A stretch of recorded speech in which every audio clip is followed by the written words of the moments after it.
Hi అండి, అందరూ బాగున్నారా? మేము బాగున్నాము. ఈరోజు సొరకాయతో చారు చేస్తున్నానండి. సొరకాయతో చారు ఎండాకాలం చాలా మంచిదండి, సలవ చేస్తుంది, బాడీలో వేడంతా తగ్గిస్తుంది. దీంతో చారు చేద్దాం. దీనికి కావాల్సిన ఇంగ్రీడియంట్స్ చూపిస్తాను. 2 టమాటాలు చిన్న సైజు, 1 ఉల్లిపాయ, 3 పచ్చిమిరపకాయలు, ఇదిగోండి చింతపండు, కొంచెం కరివేపాకు, కొంచెం కొత్తిమీర అండి. తయారయ్యే విధానం చూపిస్తాను. ఇదిగోండి సొరకాయ మొత్తం చెక్కేసాను పై పొట్టు. ఇప్పుడు ఈ సాంబార్లో కోసుకుంటాం కదా మనం ముక్కలు, అలా పెద్ద పెద్ద ముక్కలు కింద కట్ చేసుకున్నామండి.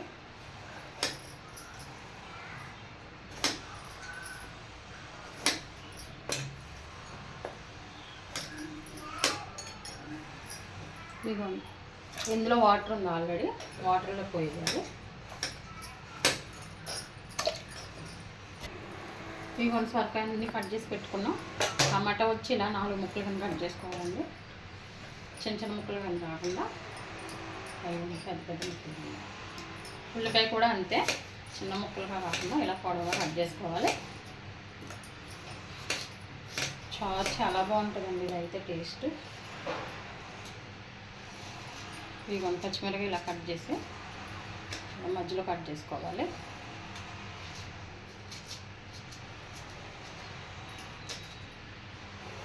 సింపుల్గా తొందరగా అయిపోద్దండి చారు. ఇదిగోండి అన్నీ కట్ చేసేసి ఇందులో వేసాను కదా వాటర్లో. ఇందులో కొంచెం కరివేపాకు, ఇందులో కొంచెం కొత్తిమీర కూడా వేసుకుందాం.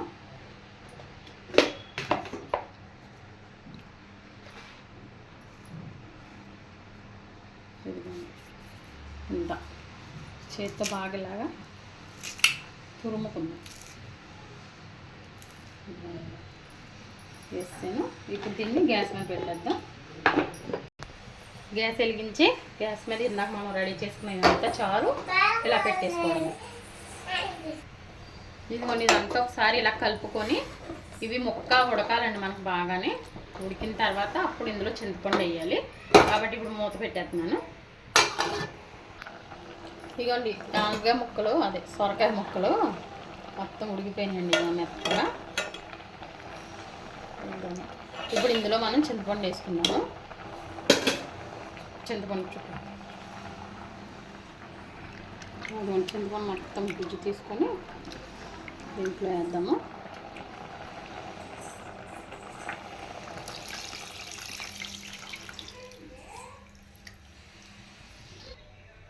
ఇదిగోండి చింతపండు గుజ్జు వేసేస్తాను ఇందులో.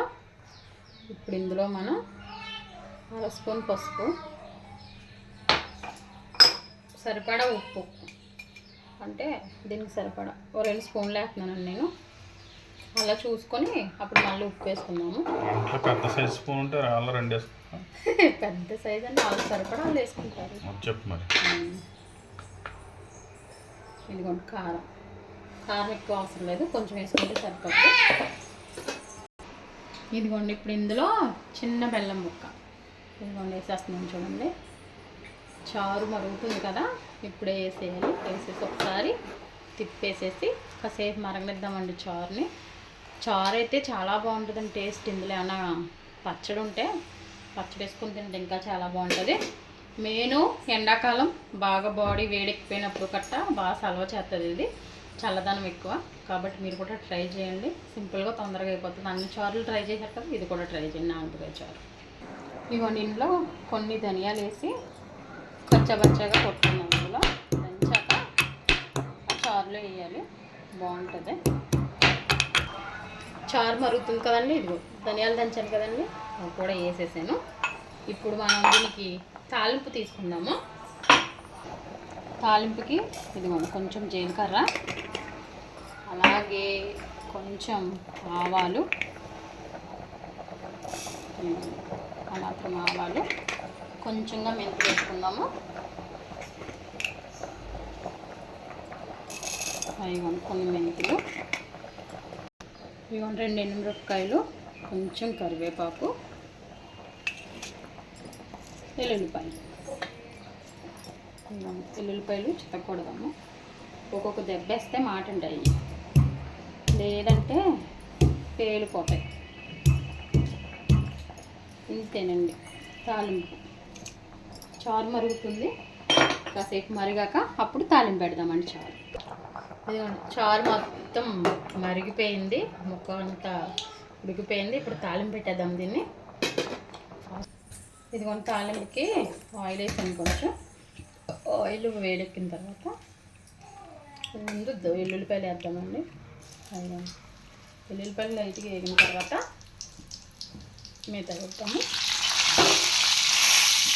తిట్టు ఇదిగోండి వేగిపోయినాయి కదా. ఇప్పుడు మొత్తం ఈ సామాన్ అంతా ఇందులో వేసేస్తాను. అవి మూత రెడీ చేయి. తాలింపు వేసినట్టు మూత వేయాలి, ఆ ఫ్లేవర్ బయటికి పోకుండా.